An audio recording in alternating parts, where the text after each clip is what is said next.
नमस्कार, आप देख रहे हैं कैपिटल टीवी का खास शो महाराष्ट्र फाइल्स। आपके साथ मैं हूं परवीन शेख।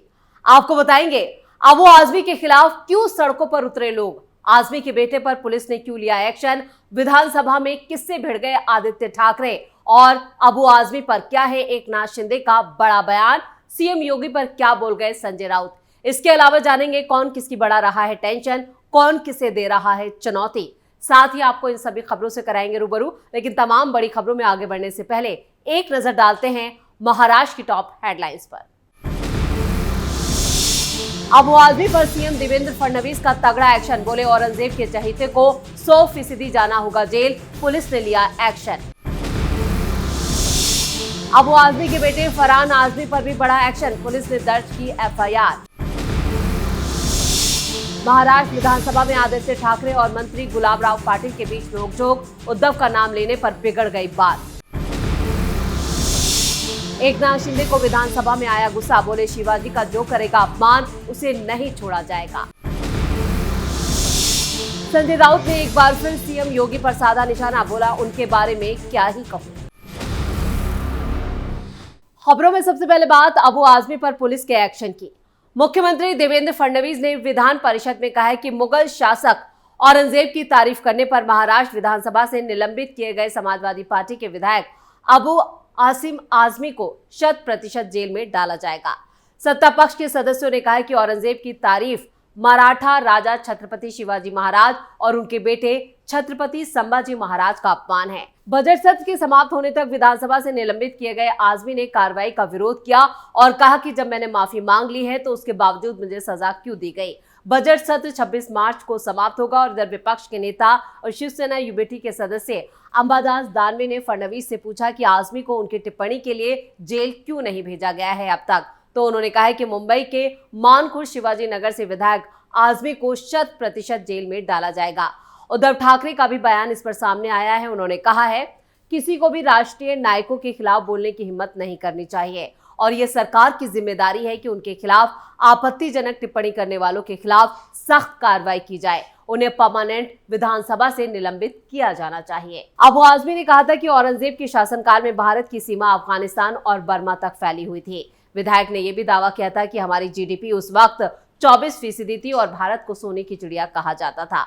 औरंगजेब और मराठा शासक छत्रपति संभाजी महाराज के बीच लड़ाई के बारे में पूछे जाने पर अबू आजमी ने इसे राजनीतिक लड़ाई करार दिया था। उनके इसी बयान के बाद विधानमंडल के दोनों सदनों में जमकर हंगामा हुआ।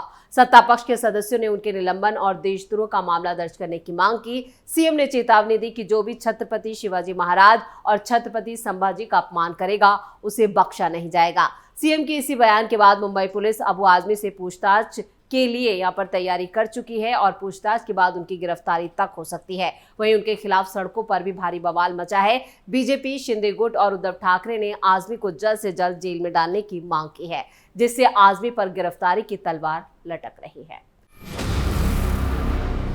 खबरों में आगे बढ़ते हैं।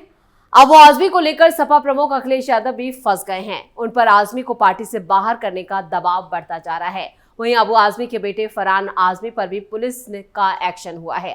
गोवा पुलिस ने न्यूटन सुपरमार्केट कैंडोली में सार्वजनिक रूप से हुई मारपीट के बाद महाराष्ट्र में सपा विधायक अबू आजमी के बेटे फरहान आजमी और कई लोगों के खिलाफ एफआईआर दर्ज की है।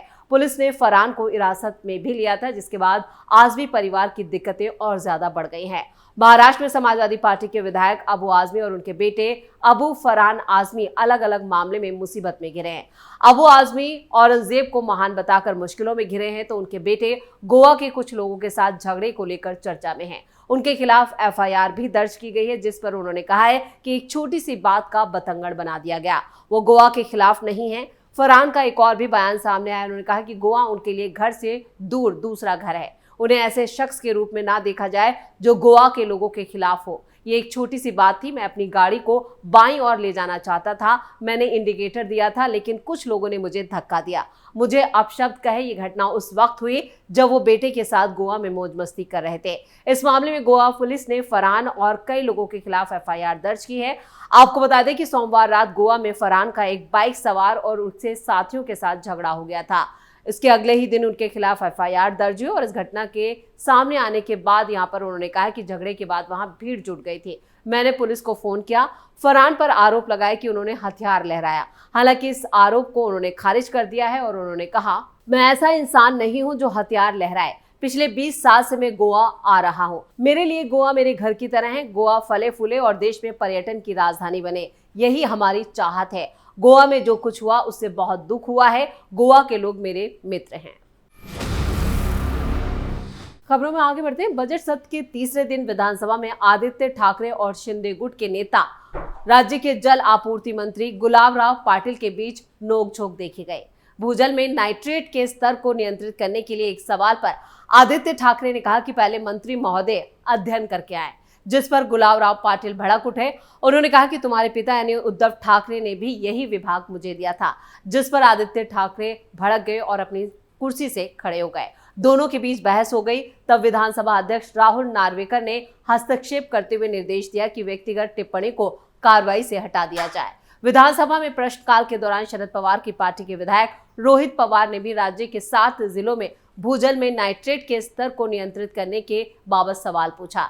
पवार के सवाल का जवाब जल आपूर्ति मंत्री गुलाबराव पाटिल दे रहे थे। उसी वक्त ये पूरी घटना हुई और उसी वक्त आदित्य ठाकरे ने यहाँ पर सवाल पूछा, जिस पर मंत्री गुलाबराव पाटिल नाराज होकर उन्होंने कहा कि आप शांत बैठिए। फिर आदित्य ठाकरे बोलने के लिए खड़े हो गए। तभी विधानसभा अध्यक्ष राहुल नार्वेकर ने कहा कि मंत्री और विधायक आपस में बात नहीं करेंगे, वो अध्यक्ष के आसन की तरफ देखकर ही बोलेंगे। आदित्य ने कहा कि भले ही हम विपक्ष में हैं, लेकिन हमें अच्छा काम करना है, हम सुझाव और सहयोग देंगे। मंत्री सत्ताधारी दल के विधायकों के सवाल का जवाब नहीं दे पा रहे हैं, इसलिए इस सवाल को एक तरफ रख दें, मंत्री को अध्ययन कर जवाब देने के लिए कहें। जिस पर गुलाबराव पाटिल ने कहा कि उन्हें यानी उद्धव ठाकरे मेरे बारे में उन्हें पता था, इसलिए मुझे ये विभाग दिया गया था। जिस पर शिवसेना यूबीटी के विधायक भास्कर जाधव और आदित्य ठाकरे ने नारेबाजी करते हुए अध्यक्ष से मंत्रियों को समझाने का अनुरोध किया और इस पर अध्यक्ष ने कहा कि किसी पर भी व्यक्तिगत टिप्पणी करना गलत है, मैं इसे रिकॉर्ड से हटा दूंगा। और खबरों में अब बात एकनाथ शिंदे की। औरंगजेब को लेकर कंट्रोवर्शियल बयान देने के बाद समाजवादी पार्टी के नेता अबू आजमी के लिए मुश्किलें लगातार बढ़ती जा रही हैं। महाराष्ट्र विधानसभा से सस्पेंड किया गया, लेकिन इसके बावजूद ये मामला अभी भी शांत नहीं हुआ है। इधर डिप्टी सीएम एकनाथ शिंदे ने इस पूरे मामले पर एक और बयान दिया है। औरंगजेब पर अबू आजमी की टिप्पणी के बाद उनके सस्पेंशन पर शिंदे ने कहा, अभी तो ये पहला स्टेप ही है, अभी तो उन्हें इशारा दिया गया है, समझने वालों को इशारा काफी है, उन्हें समझदारी से काम करना चाहिए। जो भी शिवाजी महाराज और संभाजी महाराज का अपमान करेगा उसे छोड़ेंगे नहीं। आपको बता दें कि औरंगजेब पर विवादित बयान के बाद अबू आजमी को महाराष्ट्र विधानसभा के मौजूदा सत्र से सस्पेंड कर दिया गया है। महाराष्ट्र सरकार में मंत्री चंद्रकांत पाटिल ने भी विधानसभा सत्र से अबू आजमी को सस्पेंड करने के लिए प्रस्ताव पेश किया था। बीजेपी नेता सुधीर मुनगंटीवार ने कहा है कि आजमी को विधायकी से भी हटाना चाहिए, सिर्फ एक सत्र के लिए उन्हें सस्पेंड करना कहां तक ठीक है। छत्रपति शिवाजी पूजनीय है और उनका अपमान करने वालों को हम आसानी से जाने नहीं दे सकते।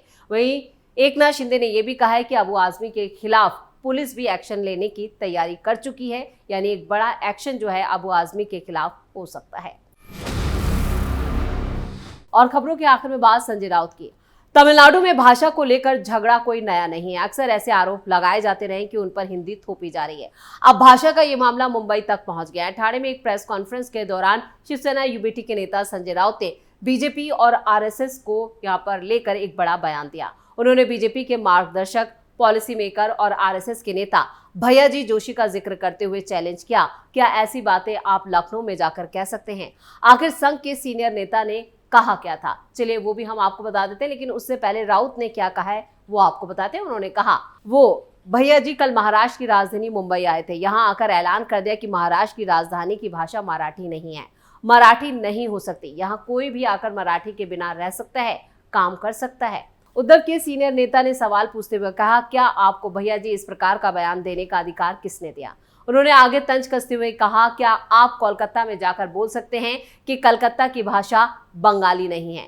क्या आप कोच्चि और त्रिवेंद्रम में जाकर बोल सकते हैं कि यहाँ की भाषा मलयाली नहीं है? क्या आप लखनऊ जाकर योगी जी के सामने खड़े होकर बोल सकते हैं कि लखनऊ की भाषा हिंदी नहीं है? क्या आप पटना में जाकर नीतीश जी के सामने ये बोल सकते हैं कि पटना की भाषा हिंदी नहीं है?